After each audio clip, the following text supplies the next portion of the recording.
Okay, we are good to go. So welcome everybody to the webinar with our guest tonight, who is Cynthia Stine with me. Again, I apologize for the technical issues that we had earlier, so sorry about the late start. Hopefully those are now worked out and we'll be good to go from here on out. Some people I can see are filtering back into the webinar, which is great. But as I mentioned, we have our guest Cynthia Stine with us tonight, who is a well-respected services provider in the Amazon seller community. You may have seen her speak at a variety of events or interact with you on Facebook in the various groups that are out there for Amazon sellers at this point in time. So she's here today to discuss on a wide variety of topics, including suspension, what not to do and do with suppliers and products, and all sorts of good stuff in terms of policies and just how to protect yourself in general. So she's a great resource for everyone to know and leverage if it's ever needed. And I'll let her kind of give her own little intro as well, but then we'll kick it off with Cynthia. She has a quick PowerPoint for everyone to kind of go over her general services and what she normally tells everybody, and then we will open up the webinar to questions and answers from all of you, and we'll take it from there. So Cynthia. Okay. Hi, everybody. I'm glad to be here tonight, and I know a lot of you are from all over the place. There's quite a few of you from Chicago, so I want to say hi. I'm going to be in Chicago next week, and I love Chicago when it's not snowing. And tonight I'm going to talk about a couple of things, but before I get started, I thought I would just tell you, a little bit about how I got started with this. So I've been a business consultant for over 25 years, and I started selling on Amazon in 2010, and at the time, FBA was like a really new thing that nobody knew about, and wrote a book, Make Thousands on Amazon in 10 hours a week. And I started selling myself, and people would hire me to consult with them, like, why aren't I making any money, that kind of thing. And so from there, which was fun, and I did classes, and I've even come to Chicago and done some classes, which was really fun. And one day people started calling me and saying, I've been suspended, can you help me? And I would look at their appeals, and I thought, anything I do would be better than this. So, because some of them were pretty bad. And I thought, yeah, let's give it a shot. And had some really great success, learned a lot, and sort of officially started offering reinstatement services last April. So it's just been a little over a year. And then the doors just blew off, right? Amazon made a major tweak to their algorithm, and all of a sudden a lot of people were getting suspended who had never ever had trouble with Amazon before. These were good sellers, and they were just shocked because the rules had changed and their buddy Amazon had forgotten to tell them. So that is how we got started. Since that time, I've built up a company. I have 8 consultants in the United States, and I have 16 analysts in the Philippines, helping our clients do all kinds of things. Obviously get reinstated, but we also try to help our clients avoid being suspended in the first place, and we also try to help them put best practices into their businesses, because a lot of times the reason they got in trouble was because of how they do business. So that's a little background on me. And let me just pull up my little PowerPoint here. Cynthia, I'll give you control.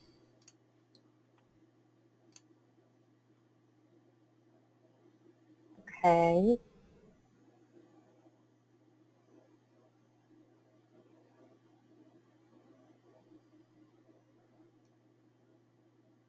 Okay, can you guys see my screen? I hope. If you guys can see Cynthia's screen, someone send me a question? Yes, okay, good.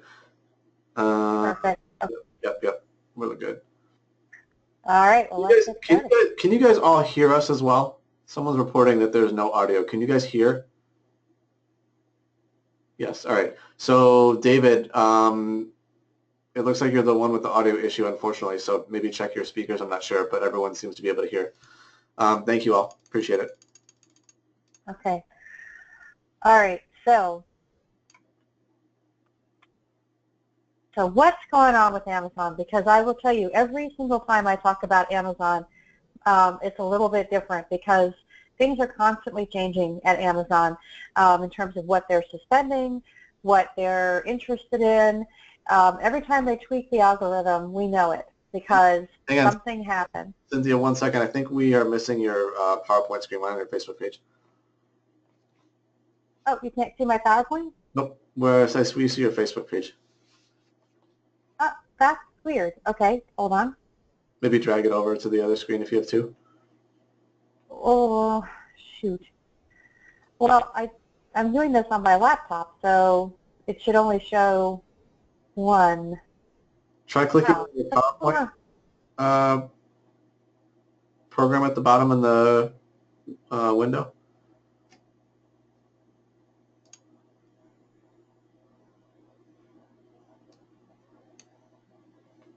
I don't know what to do here. This is weird. All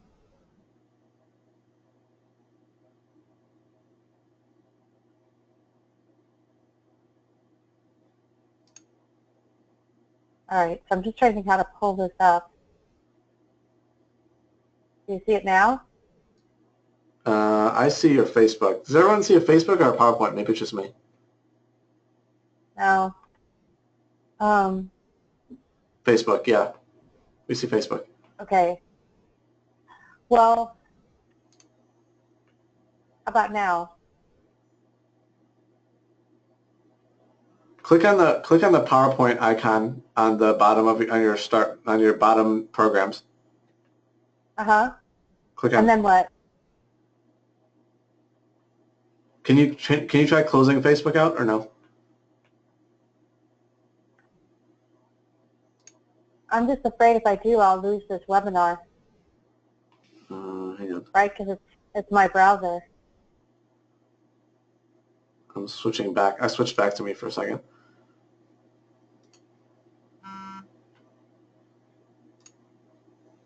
Sorry, guys. Bear with us. It worked earlier, Eddie. And I didn't change a thing. Cynthia, can you email me that PowerPoint real quick? Yes. Okay.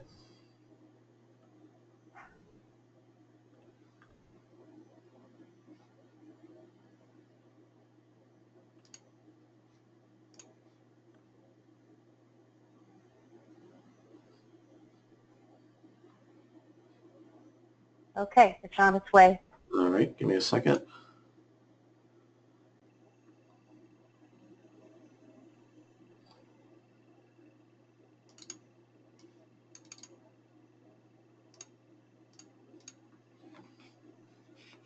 So Eddie was so good having us practice ahead of time and get it all set up. And then everything has gone to hell. And I didn't change anything, Eddie.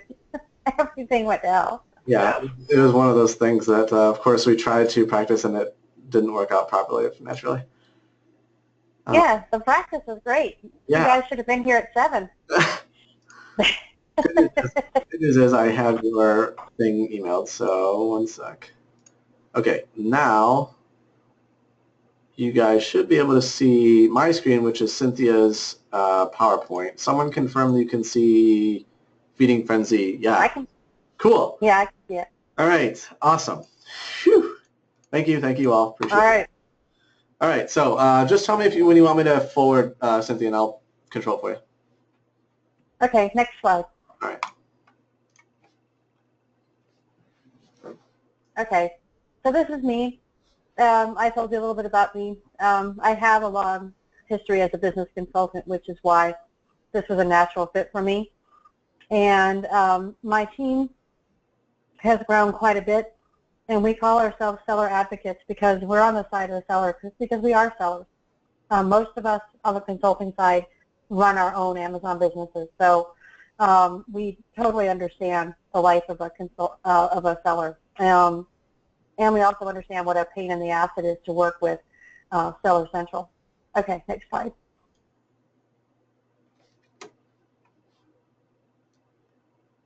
Okay, so tonight I thought I'd just talk about a few things that are really hot, excuse me, hot with Amazon right now. And so, to the next slide. Okay, so this is a little pop quiz because, you know, most people would think that if somebody was selling stolen goods or counterfeit that we wouldn't be able to get them back on the platform, but we have. And we've had clients whose ODR was nearly 90%. When you consider how low the ODR is supposed to be, I mean, we really sweated when we took this guy on. And linked accounts, again, we've gotten a lot of people back with linked accounts. The issues that give us the most trouble and where we sometimes can't get people back is inauthentic. So I wanted to talk about that first because this has been an ongoing issue that doesn't seem to be going away. Some of the other things that Amazon goes after, they're kind of like trendy for a while and then they stop being a problem. Inauthentic is just going strong. Next slide.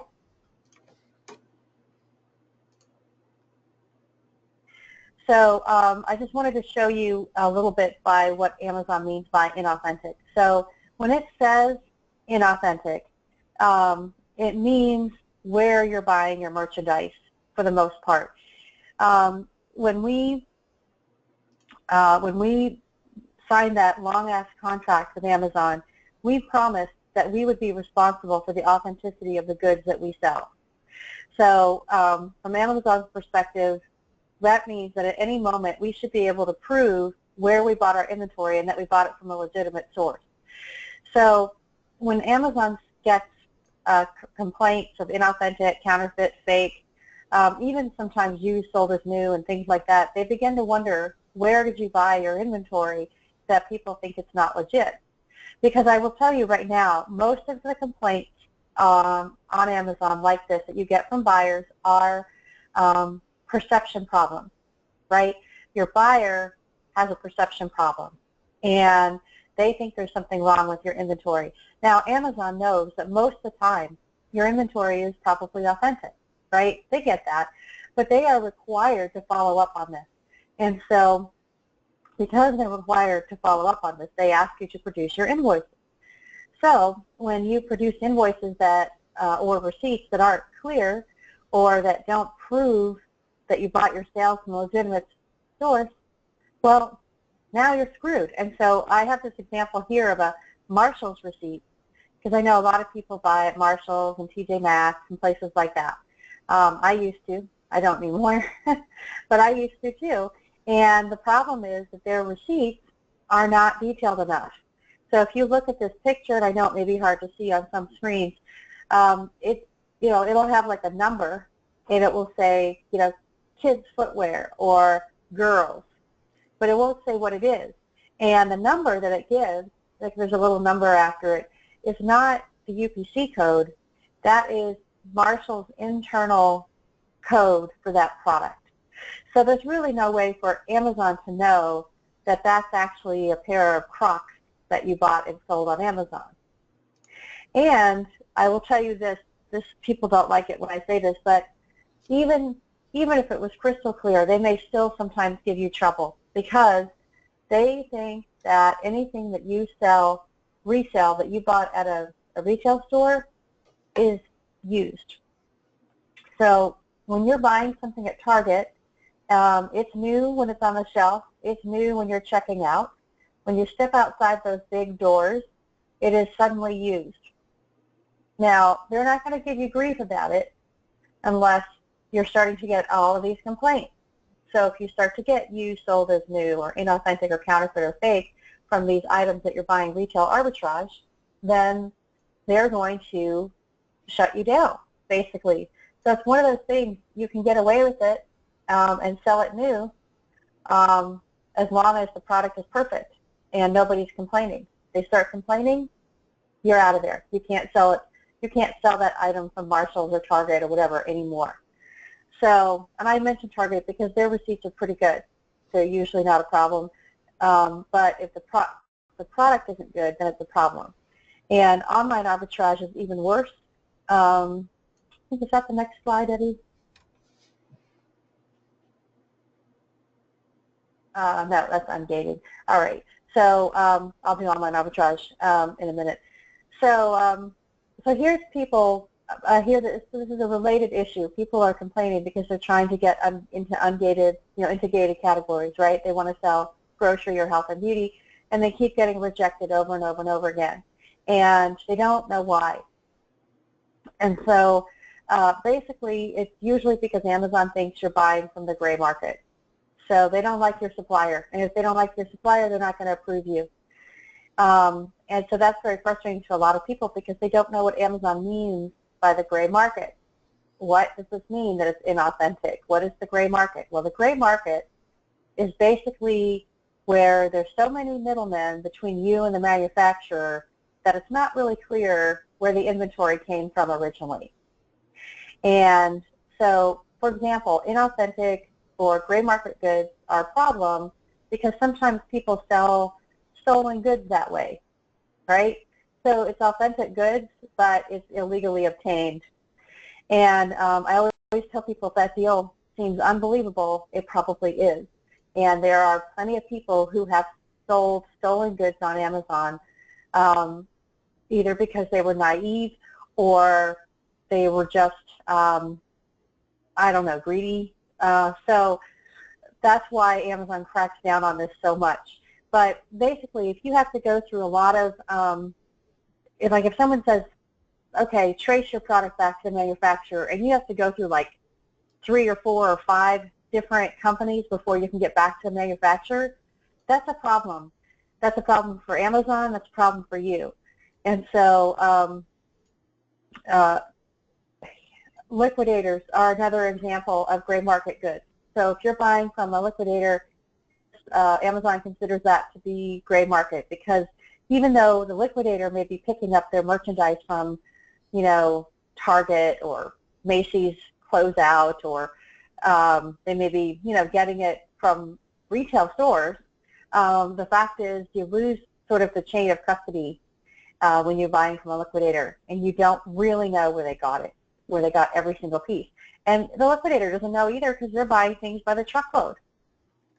So that's part of the problem with liquidators, people buying from liquidators and selling on Amazon.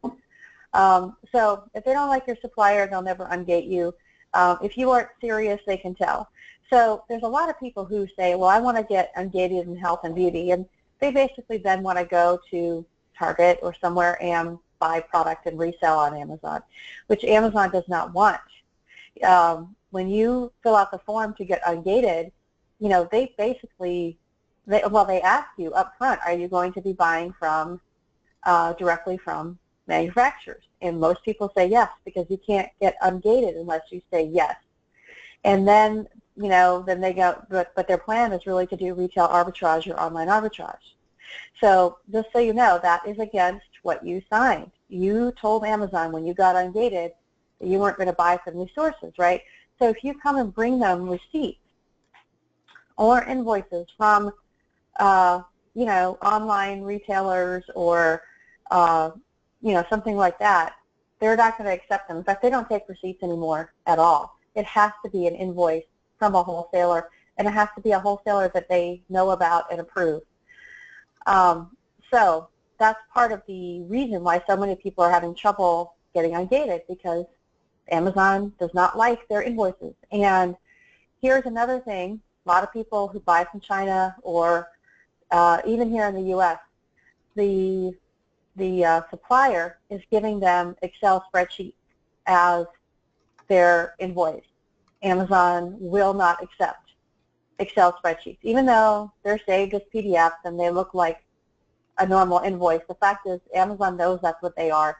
Highly easy to manipulate, easy to fake. They won't accept them. So think about that. Now when you think about a supplier, you have to not only make sure that they're getting their stuff from legitimate sources, but you also have to make sure that the invoice will pass Amazon. Yay. Okay, next one.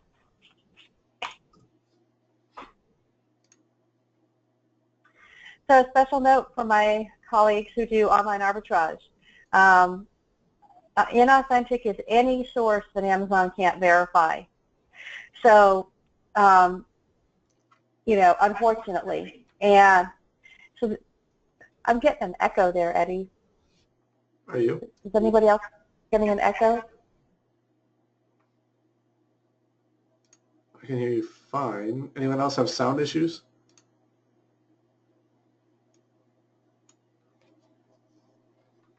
Okay, I'll keep going. Okay. I mean, I can hear the echo, like it's coming through your speaker or something. Can everybody else hear?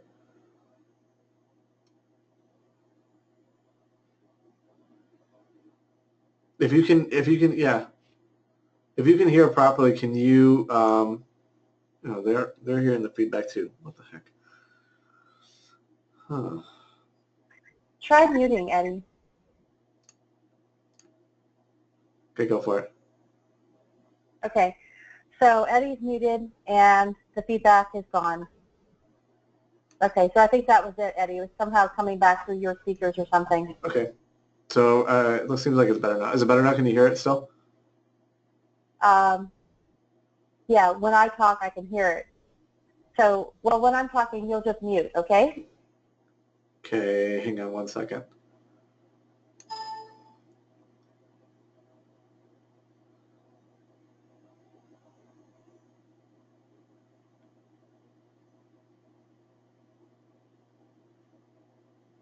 Okay. No. Okay, go for it. Okay. Oh, good. Okay. So, anytime, oh, no, that's bad, Eddie. All right, hang on.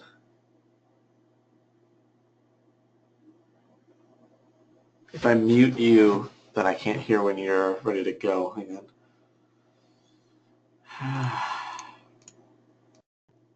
Well, no, can't you just mute your computer? I can mute the sound, but then I won't hear you talk. That's the problem. Oh. Can you put on a headset? Hang on. It's weird because we weren't having feedback before. Yeah. Actually, it seems to be okay for the moment. I'm going to talk. Okay. Good now? Okay, so inauthentic is any source that Amazon can't verify. So I wrote down here, current online retailers that Amazon is refusing their receipts. And, you know, these are big name stores. And by the way, Amazon doesn't even accept them from their own store, which is weird. And definitely anything you buy from eBay, they will not accept. Not as new. Now, probably okay as used. And it used to be that anything you sold as used wouldn't really be a problem. So sometimes people would buy stuff and they would sell it as used, you know, very good or used like new. You know, you can't do that anymore either because they're coming after people who are selling used goods for inauthentic as well. So this is very bad news for people who sell used books and used media and who buy them like I do at book sales and, you know, estate sales and places like that where there is no receipt, or if there is, it's like, you know, 100 times, you know, $1 each equals $100. You know, that's your receipt. So that's really getting to be a problem. So, you know, if you're going to do arbitrage, you need to be very careful about your receipts. And one of the things we're telling people to do now is not only keep your receipt, of course, but keep your packing slips as well. So the reason why is they won't accept a packing slip as authentic, but usually if you can show them first the receipt and then the packing slip as backup, sometimes they'll accept it, like, okay. because that's part of the issue too, is people will go and they'll buy something online, they'll print off the receipt, and then they'll cancel the order, right? And then they'll go in and they'll manipulate the date. So by being able to show them the packing slip, which is usually a piece of paper that was printed, you know, so usually if they can see that scanned in as well as the receipt, they're more likely to believe it. But I'm just telling people, you know, don't, you know, I think it's time to look for another source of inventory. Okay, next screen.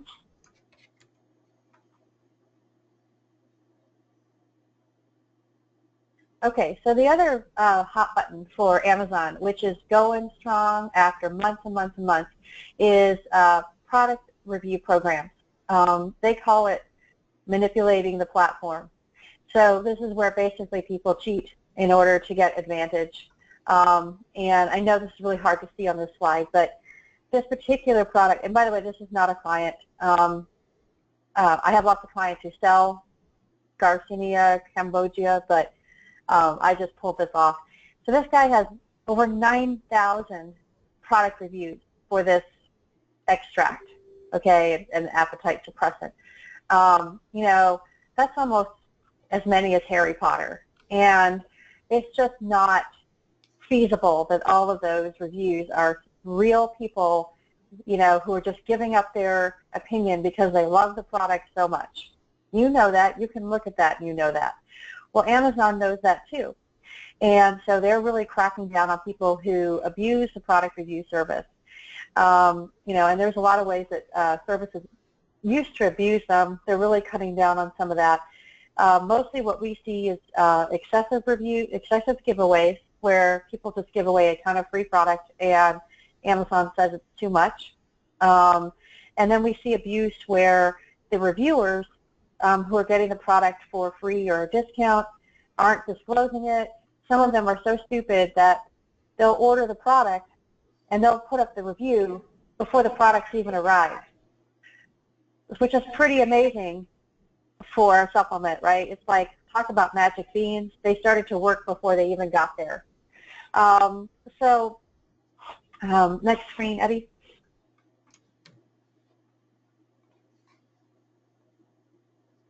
Let me show you what this actually looks like. Because here's what happens. Every time someone gets caught, and they do get caught, they have to turn over to Amazon all of the reviews that violate policy. They have to, you don't see it here because I edited this, of course.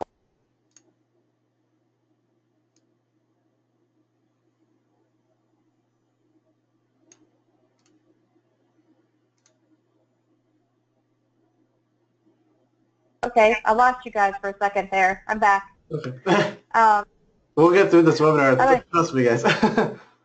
Yeah. I'm like, wait a minute. All of a sudden I was muted. I'm like, why am I muted? Anyway. Okay, this has been quite a night. Okay, so what I was saying about this is, obviously I'm not showing you the names, but we have to turn over to Amazon the names of all of the reviewers and reviews that violate policy, and what the review is and the issue. And so just to show you, this is just a few from this one of our clients. So it said, you know, here's a whole bunch that were reviewed within 1 day of purchase. And I mean, look at some of the crap they wrote. Now we're getting feedback, Eddie. So they said, this is a great way to keep the good health. Or, I love this pure Garcinia. I mean, like, really? How can they love it? They haven't even received it. And then there was a whole bunch who wrote reviews but didn't mention that they'd gotten it for free. Now, this particular client had thousands of these, okay? I'm not talking about just a few. And they had to turn them all over to Amazon, and then Amazon took them all down. And they not only took the reviewers down for my client, but anybody else that those reviewers had reviewed for across the platform all lost their reviews overnight. So if you spent a great deal of money running a product review program, this was really bad. So anyway, That's what Amazon's trying to fight. And so people who run their own product review program need to be very careful that it is compliant. And I will tell you, every single person who has told me that their program was compliant was wrong. And I mean, people come to me all the time, and they're like, oh, but Cynthia, my program is compliant. And I'll look at it online for like 2 seconds, and I'll be like, no, it's not. So be careful. Don't believe what the vendor tells you. Be sure you understand what the Amazon rules say about reviews. Okay, next slide. Are you still getting your echo, Cynthia? Next slide. Next one after. Okay. That's good. That's good. Oh, no, back.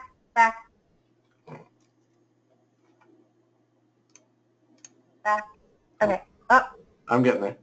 All right. He'll find it. So the only other thing I wanted to say that there's been a lot of copyright infringement problems lately also. So lately, some evil sellers have discovered that it's a tactic, and they say, hey, this is great. I can take down my competition by claiming that they're violating my patent, my copyright, my whatever, and my registered trademarks, and they're doing it. And it's been awful. Okay, there's been some really egregious bad behavior.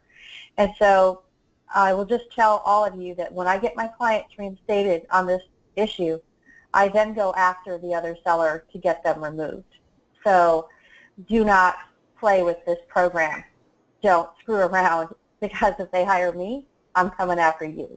And that's what we do afterwards. But anyway, the first thing to do is to get them back.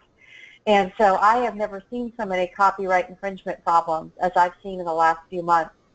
And sometimes they're legit, you know, like you've violated their whatever, and you just shut things down and everything's fine. You know, sometimes you think they're wrong.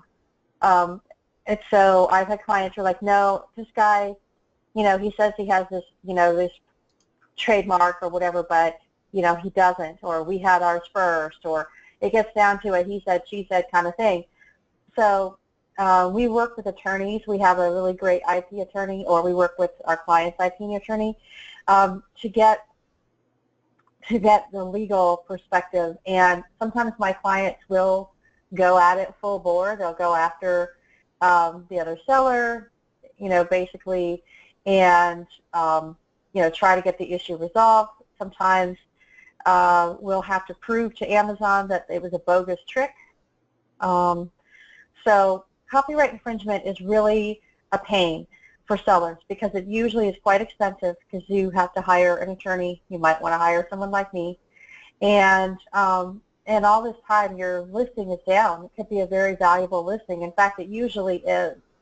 Somehow the copyright infringement guys never come after the product you sell one a month of. They come after the products that you're selling, you know, 200 a day of. And so I would just say that, you know, people are vulnerable if they have not properly registered their own brands and their own trademarks. And when you create your listing, you need to make sure you're not violating anyone else's trademarks. I mean, you would never create a listing claiming that you're Apple, right? You might sell, well, most people actually can't sell an Apple product. That's not a good example. Let's say Disney. So you're Disney, right? You're not going to say you're Disney. You might be selling a Disney product, but you're going to be very careful about how you write about it, because you don't own Disney, right? And so I just tell people to think about that when they're adding products to the catalog, to think about, you know, who actually owns the brand and the copyright and what they're actually uploading. That's probably the best way to protect yourself down the road. And since so many of my clients are just piggybacking on other people's listings, they're getting in trouble along with everybody else when that listing is taken down. So anyway, not really good news there, but that's copyright infringement. We've seen a lot of it. And that's it. So I'm happy to take questions. You can go to the last slide, Eddie. And, you know, again, I talked about this earlier, but this is what we do we help our clients either get clean and stay clean. We help them get back if they're suspended. We help them with their ASINs. So that's, just who we are. But I'm happy to answer questions from the audience. In fact, let's look at the questions. Yeah, so guys, if you guys have questions for Cynthia regarding any of these topics, there's a question field on your webinar session. Send the question over to me and I'll read them out to her. One thing that I just want to request, if you have just general comments, just leave those out of the questions so I can filter through them easier. Only the questions that you want to ask Cynthia, please send them to that question field. So I do have one question for you so far, and that is, can you talk more about the push towards Amazon's push towards GS1 codes versus UPC codes that you can buy on sites like eBay, and how strictly is Amazon verifying UPCs? Like, and what are you supposed to use for bundles? Okay, Amazon is coming down on that pretty strict. Look, they have tens of millions of listings, maybe way more than that, but they have a lot of listings on Amazon, and it's going to take them a while to get through the whole catalog. But they are doing it. And what they're doing is they're comparing brands and UPC codes to the GS1. So what the GS1 is they assign extensions. So think about your phone number, right? The first 3 digits of your phone number is like, or actually the first 6, are like an extension, right? So you know that everybody that's in my case, the 214 area code is in the Dallas area, and the next 3 digits, that means I live in East Dallas, right? And then you get down to my unique number. Well, that's kind of how a UPC code works. And so what the GS1 actually keeps track of is the brand extension, not every single UPC code they own, because some of those brands own a jillion. But if you were to buy 100,000 UPC codes from the GS1, if you were a large apparel manufacturer or something like that, and in the GS1 it would just show as your brand and your extension, which would be your first few digits, usually 4 to 6, and that's it. And so what happens is the machine is going through and doing a quick scan, and it says, okay, Disney starts with extension 12345, and you look and say, whoa, this says it's Disney, but it doesn't start with 12345. Right? Problem. So that is where it's a problem. And also, by the way, the GS1 is not always updated. For example, all those guys on eBay that are selling you UPC codes, they are selling you retired UPC codes. So they're not selling you like brand new, never used UPC codes. So what happens is you use that UPC code, and it may still be in the GS1 as belonging to someone else. So that's the problem. And, basically, if you're making bundles, okay, this is Howard's question, if you're making bundles, then you have to decide what kind of bundle it is. Like if you're selling, I'm going to pick on you, Howard, if you're selling, Howard's Happy Meals or whatever, or, Happy Bath Time Fun or Fun with Mermaids, or anyway, if you're selling something like that, and it's your bundle, maybe you're putting together a nice little gift package or whatever, then that's fine. And you're brand registered, and and you own that UPC code. And when you register your listing with Amazon as part of your brand, it knows that that UPC code belongs to you. So that's not going to be a problem for something that you own. Where it becomes a problem is if you're putting together a product that belongs to someone else and you're trying to label it that way. So if you're going to put together a Disney Princess bath time duo of shampoo and conditioner or something, and you're using your own UPC code, you can't do that because the Disney shampoo and conditioner, which have their own UPC codes, don't belong to you. So again, you would have to make it, bath time fun bundle, girls shampoo, princess themed, shampoo and condition. And then when they look at the picture, they can see that it's Disney Princess, right? But it can't be in the title. It can't be branded as a Disney bundle. And, basically that's what's different now. And so if you have a lot of bundles up there that are branded with somebody else's brand, that's going to be a problem for you.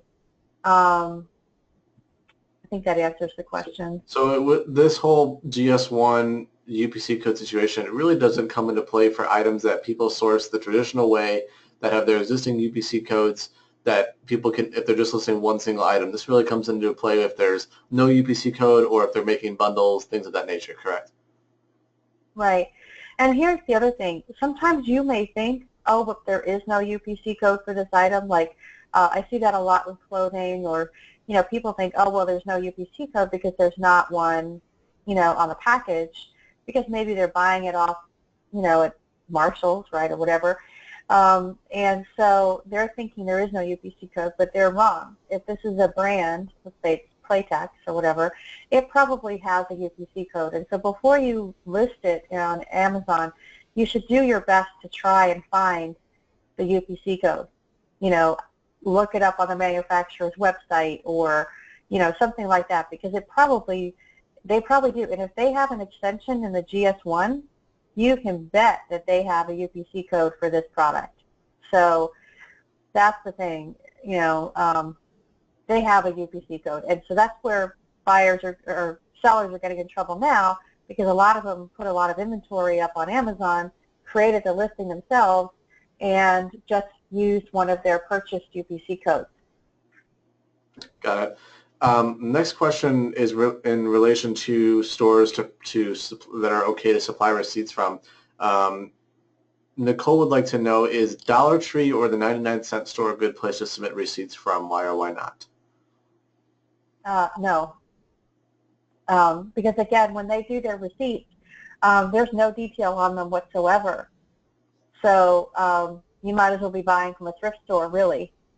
So no, only if you have detail. Now, I will say the Dollar Tree, Dollar Store, whichever one is the one with the green logo, if you buy wholesale from them, they actually provide very good invoices, which are very clear. But if you're buying in the store, you're not going to get a detailed enough receipt. It's really relating to like that Marshall's receipt you showed us before, when it just has the internal store number that Amazon has really nothing to reference, so you can't do much with that. Right. Got it. All right, next question says, what companies would you recommend getting invoices from in order to meet requirements for getting ungated? So obviously, not specific companies, but all the same type of market, but generally, what's the guidelines you would give for that in terms of making sure that they're going to meet the requirements for ungating? Okay. So again, I would really make sure that you're buying this from a legitimate source and that you've set up an account with them. So again, don't go and buy 3 units from unknown named wholesaler. Okay, I'll use DVDs as an example. There are really only a few DVD distributors and wholesalers that are legit. Okay, you can either buy directly from the rights holder, so you can buy directly from Sony or whatever, Fox, or you can buy from these very few handful of known and legitimate distributors. So if you're not buying from them, Amazon is going to know it, and they're not going to let you on, right? So they basically, especially DVDs, I would not get into DVDs to save my life, because that is, you want to talk about one of the most troublesome categories to be in. I have a DVD client, and I'm telling you, sometimes it's a fight. It's a real fight, because there's just so many issues with counterfeit and inauthentic. And so my clients who are doing well in this category, they're only buying from legitimate sources. And anyway, that's what I would say, is really be careful that who you're buying. I mean, I would check out the reputation of your supplier. Check out how long they've been in business. ask them to prove that they are, in fact, an authorized distributor or reseller of this product. So if they're a legitimate, distributor for, I can't even think of a company right now, but they'll prove it. Like, they can show you. Like, maybe their name will be on the manufacturer's website as one of their authorized distributors, or they can produce a letter from the manufacturer that says such and such company is one of our authorized distributors. So if you can't get that from your source, if they don't have proof that they are authorized, don't bother, and that's what I would say. Again, if you know a guy who knows a guy, he's probably the wrong guy. So so on that topic then, what would you say is a good way to find a legitimate wholesaler in terms of Amazon's eyes versus a non-legitimate one? What are the things you're looking for? Well, I guess I'm looking for a history, a reputation. I'm looking for them to maybe be in the Better Business Bureau. All right, I'll give you an example. So I sell candy, and my candy wholesaler that I use the most, they're local, which is really cool for me because they have the most amazing showroom. And they've been selling candy wholesale for 35 years. They're very well known in the industry. They're the only company that actually distributes Jelly Bellies, right? So everybody buys their Jelly Bellies from them, and whether they know it or not. And they absolutely can trace their product directly to the manufacturer. It's not even a problem. If I've ever had an issue about where something came from or what the freshness date on it is, I mean, it's just not a problem because they're the real deal. And so I guess what I'm saying is when you find a supplier, you need to kind of put them through their paces. In my case, I was able to actually go to the showroom, which was really nice, but I know that's not always possible. Meet with the salesperson, ask them, where they got their product. And then if you look at the boxes that come to the Prep and Pack Center, you can see that they're direct from the manufacturer because all the crap that they put on the side of the box is very clear about where it's coming from. So that's what I'm saying. If you're dealing with someone who's legitimate, it's actually pretty easy because they'll answer all your questions. Got it. Amazon terms of service state that you need to list at the lowest offered price on their platform. How aggressive are they with this? I'm assuming Howard means in terms of if you're selling on multiple platforms, you need to have the lowest price on theirs. If I'm wrong, correct me. But let's assume that's the question. So if you're selling products on multiple platforms, Amazon TOS says that you have to have the lowest price on theirs. How aggressive are they, and what's the kind of enforcement around that? What have you seen? Okay, so you're talking about, oh, I got the echo again, Eddie. So you're talking about price parity. So absolutely, they're very aggressive about that. So if you're selling on multiple platforms and you're offering your product at a lower price on eBay or somewhere else, they will catch you in a heartbeat. I mean, I suppose there's probably some people who've gotten away with it, but I can't tell you how many clients I've seen who've gotten warned. You do usually get a warning first, but that's it. You get one warning. And so basically what you need to do is figure out your pricing in such a way that you can keep, parity, or at least, like you said, have Amazon be your lowest price if you're going to have different prices on different platforms. Got it.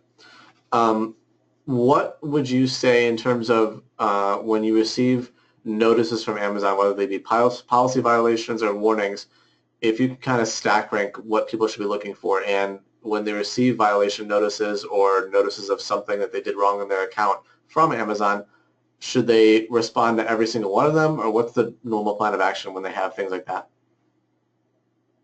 Okay, well, definitely every time there's a policy violation, they should definitely answer it.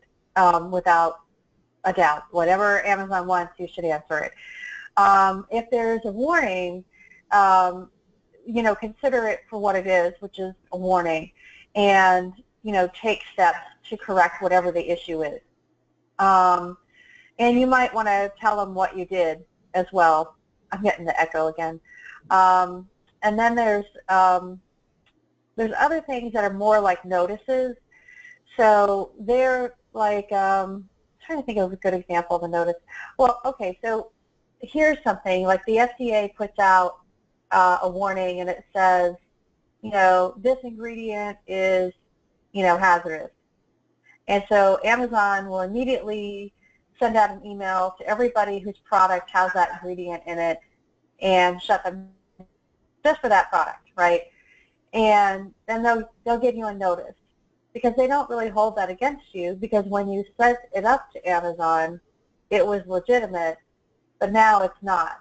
So they'll give you a chance to close things down and bring your inventory back, and they don't hold it against you.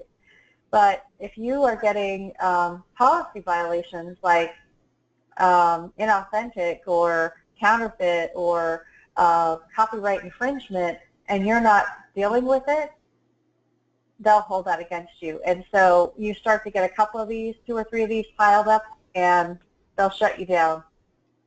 So over what period of time would you say is the norm in terms of you want to stay, I guess, violation free, or how long are they looking back on your account for violations?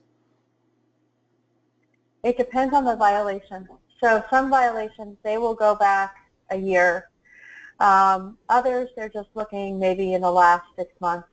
There is a difference.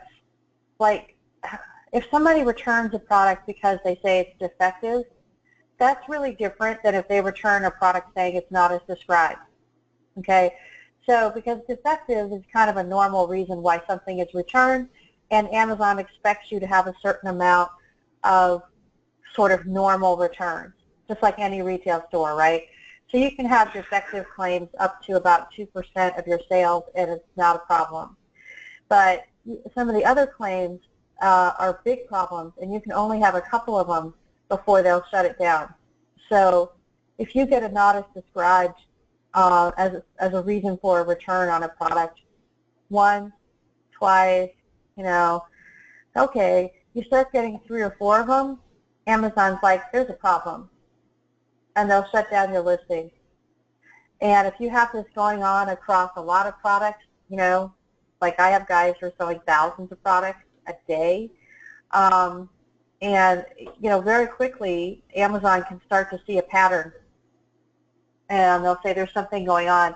What's wrong with all these listings that nobody thinks the product that they bought is what they thought it was? Got it. There's in your seller account, there's a score, pop score, I believe, that is your overall rating, and it takes into account a lot of things. Can you go into detail about that score and what sellers should be looking out for in terms of that, or what makes up that score? Okay, yeah, so the perfect order, basically they want it to be high. So you want it to be like 97%, 98, 99, you want it to be really good. You want to have as many perfect orders as possible. And in Amazon's world, a perfect order is buyer comes to website, buys product, receives product on time, is happy with product, the end. That's a perfect order. If they are happy and they leave a product review or they leave positive seller feedback, then that's a bonus, right? And you get bonus points for that. But if they don't, that's okay. It's a perfect order, and that's what Amazon wants to happen all day long, all across the platform, perfect orders. And so when they're not perfect, that's when you get to be, a problem. And so the perfect order score, more often than not, with most people, reflects a poor performing product. So what I mean by that is it's usually not all of their inventory that's a problem. They're probably having a couple of listings that are not performing well. Maybe they're really badly defective, or maybe whatever. There's something going on.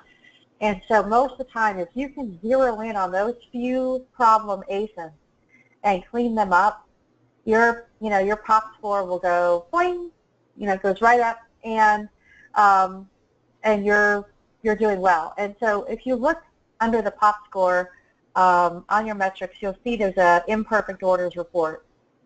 And so if you print it off, I look at 60 days worth, and you sort it by ASIN, you can very quickly see which of your ASINs are having problems. And by the way, an imperfect order is also if your buyer contacts you for any reason. So if they send you an email, that's an imperfect order. Obviously, if they file an A to Z claim, if there's a chargeback, all of those imperfect. So that's what the imperfect orders report shows you, is exactly what happened to get you that score and which of your ASINs are having a lot of imperfect orders. So maybe you can zero in on what the problem is and fix it. Got it.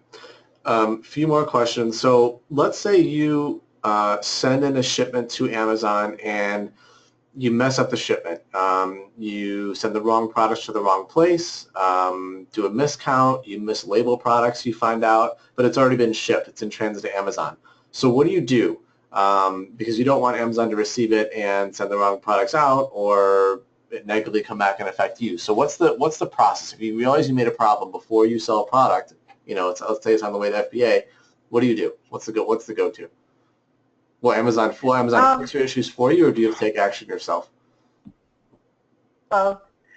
So first, you got to let them know that there is a problem and that it's coming in. And it depends on what the problem is. It might be something that they can fix for you there, or it might be something there you have to bring the inventory back. So I guess depending on what the issue is, I would tell people if you detect it and realize it before it gets to Amazon, I would call Amazon and speak to one of their FBA specialists. And so not the guy in India, ask for an FBA specialist. And usually you'll get somebody in the U.S., not always, but usually, and they're more senior, and they can help you figure out what you need to do to get that inventory either fixed there or returned. So most of the time the solution is going to be they're going to send it back to you, and you'll fix it yourself. Is it safe to assume that, let's say you utilize Amazon's prep services for things like labeling, for example, and they do labeling incorrectly, and it causes, let's say, product A to be sold to someone who bought product B, and it's just because it's labeled wrong. And let's say you get flagged for it, or Amazon comes back at you saying there was an error, or the item is not as described, or whatever ends up happening. Can you use the excuse that Amazon messed up, and will Amazon accept that, or is it really the burden back on you regardless of who messed it up in the first place? Right. So it may be Amazon's fault, but you're responsible. And so you can say, but they did it. But think of it this way. It's sort of like if you had an outside fulfillment house that you were using instead of Amazon, and they screwed up. You basically would have to go hash it out with them, right? And that's what Amazon expects you to do, is they expect you to go fix the problem. So it wasn't your fault, but it's your responsibility. Now, I have found that our fulfillment house, does not operate very well as our fulfillment house. It's really hard to get them to do what they're supposed to do. So they will, it just takes a lot of work to get them to fix their mistakes. But yeah, you can't really go and finger point. You just have to say, this mistake was made by, the fulfillment house. I've talked to them. Here's what I'm doing to fix the problem. You just have to be very proactive and show them that you're going to fix the problem, even if it's not your fault. Got it. So there are 2 questions remaining, and I just want to remind everyone in the audience that if you have additional questions, that you're wondering about relating to anything Amazon related, suspensions, restrictions, ungating, selling policies, make sure you ask that question because we will get to them. And they're very important as you grow your business, not only from now, but as you expand into new things and new channels and new categories, new products. It's important to know the general rules of thumb. So if anything's in the back of your mind or you're just curious about something in general, definitely send over the question. But with that said, I'll read off our last two, or the first of our last two. And that's the first one is regarding, I guess you call them robots.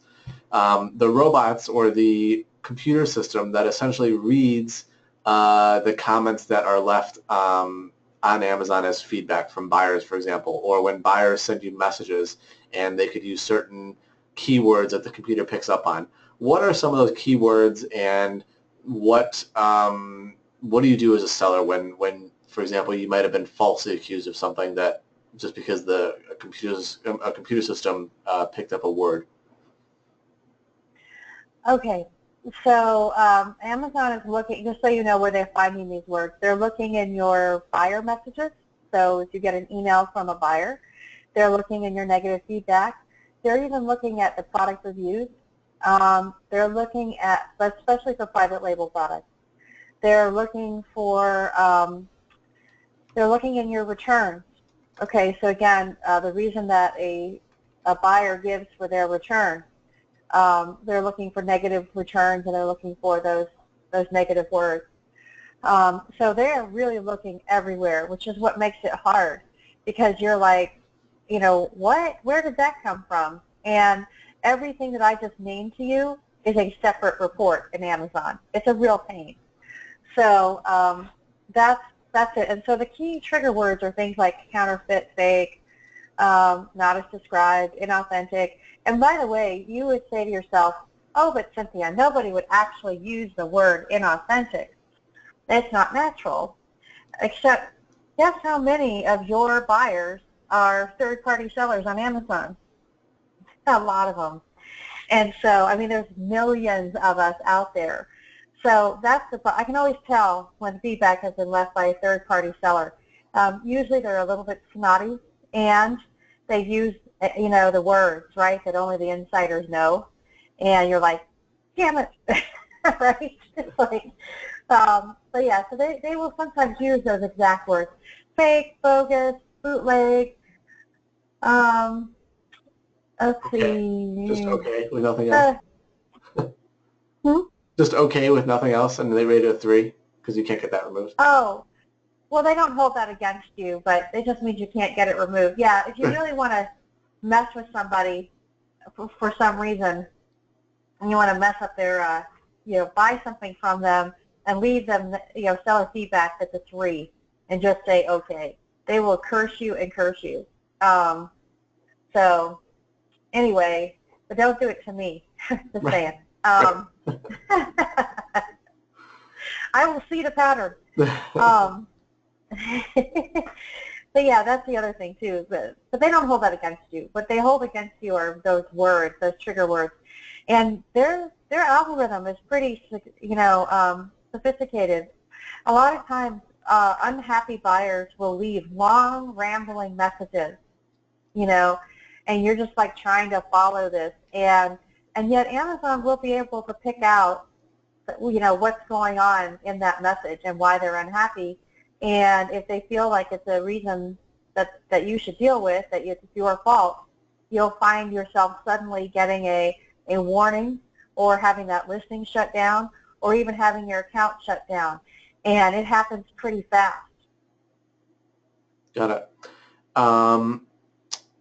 The next question has to do with returns. If,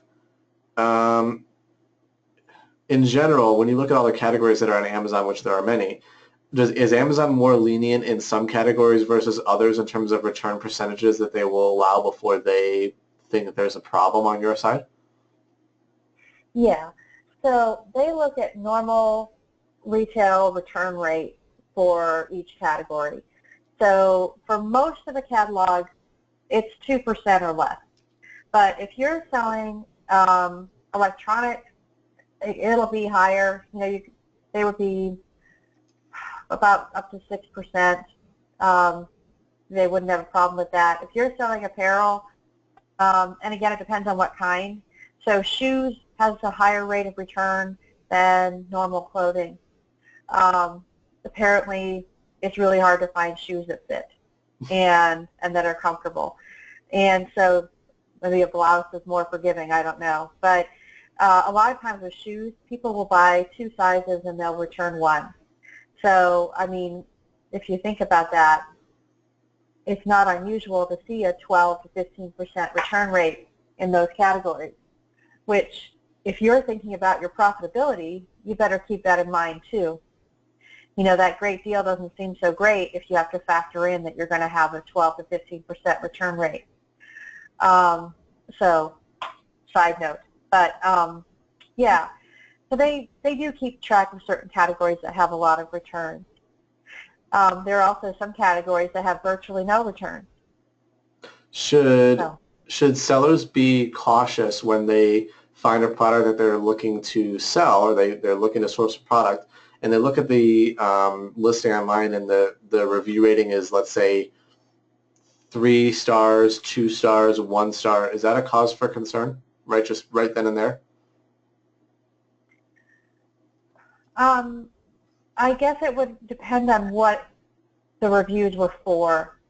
So, you know, if they're just, you know, complaining because they had a bad experience with the seller, you know, because people do that, no. But if they're consistently complaining that the product falls apart after 2 months, yeah, you know, beware, because you may sell a lot of them, but if they're going to break after 2 months, I mean, I think it's worth looking at negative reviews and then determining which ones are of, you know, of real concern and which ones are just maybe a bad day or, you know, one damaged product or something. Or it might even tell you that this is a product that breaks a lot. Like, I have a client that sells a lot of glass. He sells, oh gosh, it's latte glasses, right? And they're glass, and they're sold as a set, and they come with fancy spoons. And he has a huge breakage problem, and one of the times that he was suspended, that was a huge part of it, was because of all this breakage. And so I said to him, either you need to improve your packaging, and because he was merchant fulfilled, or you need to stop selling glass. I mean, that's pretty straightforward advice.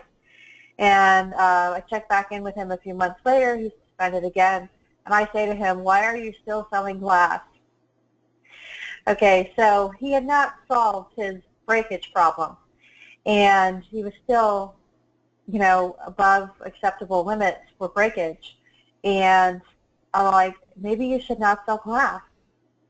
So again, if you're looking at, you know, some negative reviews about a product that's inherent in the product, you probably don't want to sell it because it's a lemon. But if it's just about something like packaging, that something that you could fix, like, oh, I'll just package it better, you know, sell it. Got it. The question we're getting now is a good one, actually. Everyone on Facebook groups, they share the same wholesalers that they use to get ungated. When multiple people are saying they use the same company to get invoices and ungated, doesn't that tip off Amazon to that and make it harder to become ungated? Yes and no. Okay, so yeah, Amazon got wise to that. But actually, what they really cracked down on is that people were basically just faking invoices from those sources and sending them in. To get an account with a wholesaler, which you know, Eddie, I mean, you have to actually, like, it's practically like applying for credit, right? You have to do all this stuff, set up payment, EFT, you know, they check your references. It's a process. Like, you can't just get set up with a wholesaler today. It's going to be an approval process, and then they'll send you out product. And you got to send in your sales taxes, all this stuff. Well, a lot of people don't want to do that, so they would just fake their invoices, or they would use these sources that they knew were legit, but they would go in and they would buy like 5 units or 10 units, right, just so they could get ungated. And Amazon sees through that. And so after a while, I mean, even the wholesalers would get pissed off because they have all these little dinky orders, right, that are, or maybe it's just a couple $100. The minimum order might be a couple $100. And then they never get an order again from those guys ever, right? And so they began complaining to Amazon about this as well as Amazon began seeing all these tiny orders, you know, relatively speaking, tiny, from these suppliers. And so that's why I said in my slide, you know, they know when you're not serious. And so, again, a lot of people would just go in and get ungated, and they never intended to buy from those sources ever again. They intended to continue to buy from wherever, I don't know, thrift stores, wherever they were getting their stuff, and put it up there. And so, yeah, Amazon will catch that, and they have shut people down for that, or they've just not accepted them in the first place. So what I would say is if you're going to order from a source, and it's a legitimate source, make a real order. Have multiple items on there that you will actually sell. Concept. And true or false, Amazon keeps a record of those invoices that you send them. So if I send an invoice from ABC Company and you send an invoice from ABC Company, they could very well check them against each other, and they could check the phone number, website, address. Like, what do they do with the address, for example, on the invoices?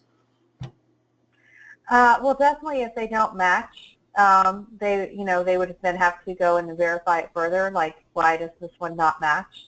And so, again, if they have multiple invoices from the same supplier, they'll know which one is the legitimate address. They usually will check out things online. So if your supplier has a website, which, by the way, if your supplier does not have a website, don't get an invoice from them. I can't tell you how many people have been submitting stuff from suppliers who don't have a website. I'm like, of course Amazon thinks they're selling off the back of a truck. You know, they are. I mean, they don't even have a website, really?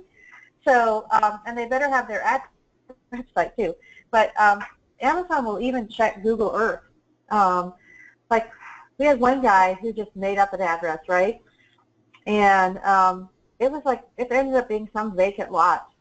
You know, and you could see it from Google Earth. It's like an empty lot. And, yeah, they rejected that invoice. So I would just say to people, yeah, be careful about that. They do keep a database. They do check. And they can pretty quickly smell if there's something manipulated about your invoice. So I'm kind of going... continuing on the topic of Amazon do's and don'ts and general policies. So I'm a new seller, and let's just assume I am making a lot of assumptions, and I don't really care to read the policies. So I'm allowed to have more than one selling account without asking, right? And I'm allowed to have more than one buying account, and I'm allowed to use my Prime shipping benefits on my buying account as benefits my selling stamp. Why not? Like, what's the do's and don'ts behind all that stuff? Oh, boy. You're such a bad boy, Eddie. Okay. He's kidding. He's got a very clean account. But I'm telling you, people do this every day. And I get people who come to me and their buyer account has been closed down. And I'm like, do you know how hard it is to get your buyer account closed down? I mean, you have to really be egregious for them to shut down your buyer account. And so usually that person is either abusing the Prime program or they're abusing their returns. And the Prime program, Amazon is very adamant that you can only use it for personal purchases. So if you're in there buying, 100 units of some deal, lightning deal of the day or something, and having it sent to your address, and you're going to send it back in to sell, they know that, right? They're not stupid. And they'll shut you down. And here's the problem with losing your buyer account. Not only can you no longer buy stuff on Amazon, which is tragic, but you can no longer sell stuff on Amazon either. And they'll shut down your seller account as well. And they don't forgive. I'm working on a couple of cases now where I'm trying to get a buyer account reinstated, but they generally won't forgive. You know, as I said, you have to really be behaving badly. And for people who lie about returns because they're cheap and they don't want to pay for shipping, every time someone does that to you, you know how much it pisses you off, right? Well, just believe in karma, because Amazon is keeping track of that.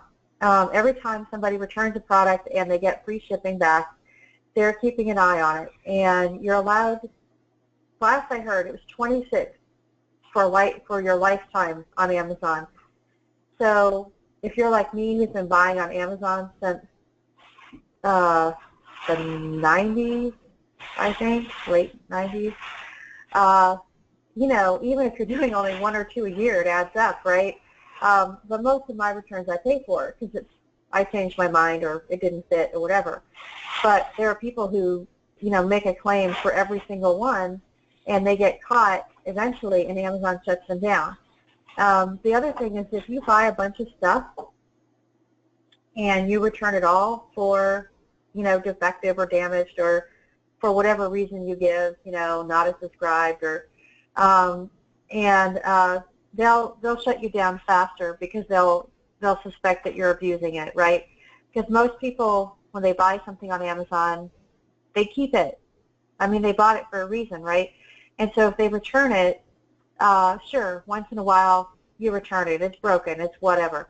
But if you're returning stuff all the time, no, they won't let you do that. So just keep that in mind, because people don't really think about their buyer account or that they could lose it, but you absolutely can. And then, like I said, if you lose your buyer account, you lose your seller account as well.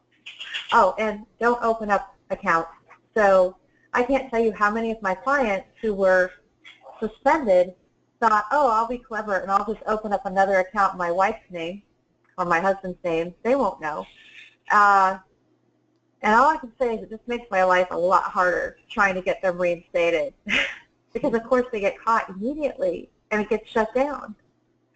And now Amazon thinks that they're trying to get around the rules. So Don't make it worse. Kids. Don't make it worse. Right. So, but in terms of the seller account, there are situations where Amazon will grant you a second account. So what are some of the reasons behind that in terms of them approving a second seller account? Valid reasons. Yeah, there has to be a compelling reason. And, you know, one of the most common reasons is, you know, like if the category you want to sell in is really just not good. Like if people who sell sexual wellness, basically products, they pretty much automatically get their own second account. So because, again, nobody wants to see the dildos next to the baby toys, right, on the shop front. And so sometimes if you can show, like I have one guy who actually has 3 legitimate accounts. And, you know, one of them is for his private label products. One of them is for baby and toys. And then one of them is for sexual wellness. So they did allow him to have a separate account just for his private label stuff. So technically their 3rd account. But for the most part, they don't. And I always tell people, ask first, you know, don't create the second account. And as a last note, people keep telling me, they're like, Cynthia, you know, I've had 2 accounts for 10 years, you know, they've never caught me, you know, I've mastered it, right? And I said, have you ever been suspended before? No, this is their first time. I'm like, well, they're about to catch you. Because here's the thing, they don't put the trace on you until after you're suspended. So technically, you could have a lot of accounts, and they wouldn't know until one of them gets suspended, and then they'll all go down. So I'm almost like dominoes simultaneously. Yeah. Reverting back to the invoices that people submit to Amazon for getting ungated, is it a problem necessarily if not related to the business address of your supplier, but if your address as the ship to bill to, is it a problem if that address is a residence? Does it have to be a business on your side? Does Amazon care? No, it doesn't have to be a business, but it has to be the address they have on file for you. So, people who work out of their home often have multiple accounts, right? So, like they may have a P.O. box, and, then there's their home address. They might have a warehouse, right? So the thing is, the address that stuff is being shipped to has to be an address that Amazon recognizes as yours. So that's all that matters. So if you want to send it to your house and they have your home address, that's fine. That's fine. Just so it's your address. Mm-hmm. And if you're incorporated, which I suggest that most people should be, then they definitely need the address, your legal address. Got it. Last and final question that we have is relating. This is one that I gets talked about a lot, and I laugh when I see this because I feel like I answer this question on a daily basis. Should I commingle or should I not commingle? And real quick, what does that mean for the people who are brand new and don't know the difference? Okay, so commingling is where you might buy stuff by the case or the pallet. And it's all brand new product coming maybe direct from the manufacturer or whatever. And and it might be a hot selling product for Amazon. You may choose to do stickerless commingling is what they call it. And that's where basically Amazon just takes it in, notes that you have, 100 units or however many it is, and all of the inventory is it's literally that. It's all mixed in. So when somebody wants to buy that, Disney Princess Barbie doll or whatever, I guess they're not Barbie anymore, but that Disney Princess doll, then they just pull the nearest one out and send it, right? Because technically they should all be identical, right? So that's how it works, and it's nice for the seller because you don't have to put stickers on anything, right? You can just send it in. So that's why people do stickerless commingles. And the problem is if there's a bad apple, if there's somebody in there that's commingling with you that is maybe buying knockoff product or counterfeit or just sending in really crappy product that they got at a liquidator maybe that's dirty, dusty, bumpy, you can get a complaint for your product quality, and it's not even your product that they got. So I always tell people it's better to be stickered because even though Amazon will do the exact same thing, literally if somebody in California buys my product, they're going to ship it from the California warehouse, even though my product may all be in Dallas, right? And then they'll take care of getting more product over to California later. But so Amazon does commingling for you no matter what, but at least if you have a sticker on it, it's a lot easier to prove whether it was yours or not. So you could say, hey, this buyer was unhappy, but it's not my product.